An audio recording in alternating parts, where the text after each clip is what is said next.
وغنهضروا على الياس المالكي.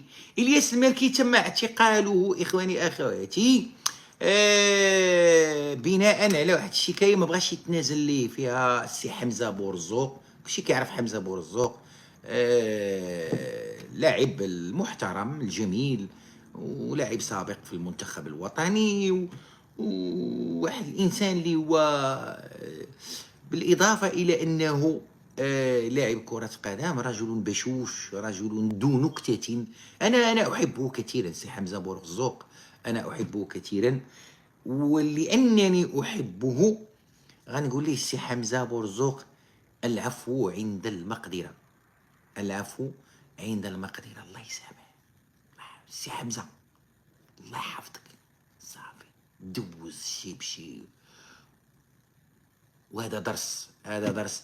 عنده المحاكمة أعتقد غادي تكون نهار 30 ولا 31 والله ما عرفتش، 30 ولا 31 والله ما عقلت، ديال إلياس المالكي. اللي يقدر يسامح يسامح، اللي ما بغاش راه من حقه، اللي ما بغاش راه من حقه، باش نكونوا واضحين.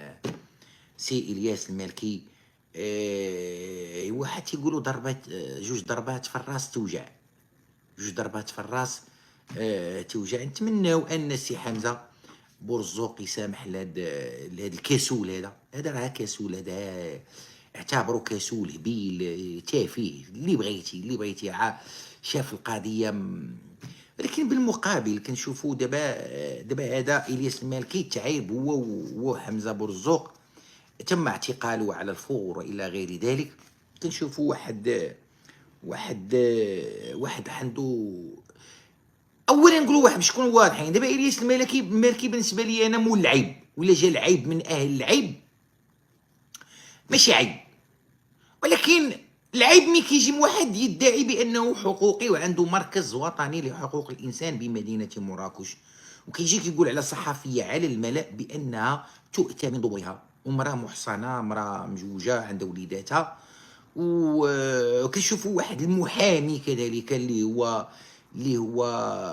حلو ما الشبكار، تيطلع تيقول المراه على المباشر الا كلاك كيبكى غير تحرش الى غيره، وما قاله في حق زميله اللي هو الاستاذ زراش بانه شاذ يؤتى من ضبوره الى غير ذلك. ما فهمتش واش الياس المالكي حايط قصير ولا حنا غير سواسيه امام القانون. انا ما فهمتش. هذا ما تعنيش انني كندافع على الياس المالكي، ولكن نعلم ان الياس المالكي تحدث عن جاهلين وطلقه سرح، ما عندوش شي خلفيات، ما عنده. وتجي نشوفوا هذا المديمي اللي هو جد العيب، وعنده مركز حقوقي، وعنده ما فهمتش انا والله ما فهمت. حقيقه والله ما فهمت، والله ما فهمت. ما فهمتش انا حتى شي حاجه، انا والله ما فهمت شي حاجه. كذبوا على الله حرام. واحد بحال هذا شي تصريحات كيخرجوا بحال دابا هذا مالك تنقول لهم راني ما فاهمش. الناس راه تيبكيو عليا، تنقول لهم انا راه ما فاهمش شنو واقع ليا. جات عندي الوالده، جاب الاخ الركراكي وجاب واحد اناس، جاو عندي. يا ربي السلامه، جاوبوا لك امك باش تحيدك من السيتي.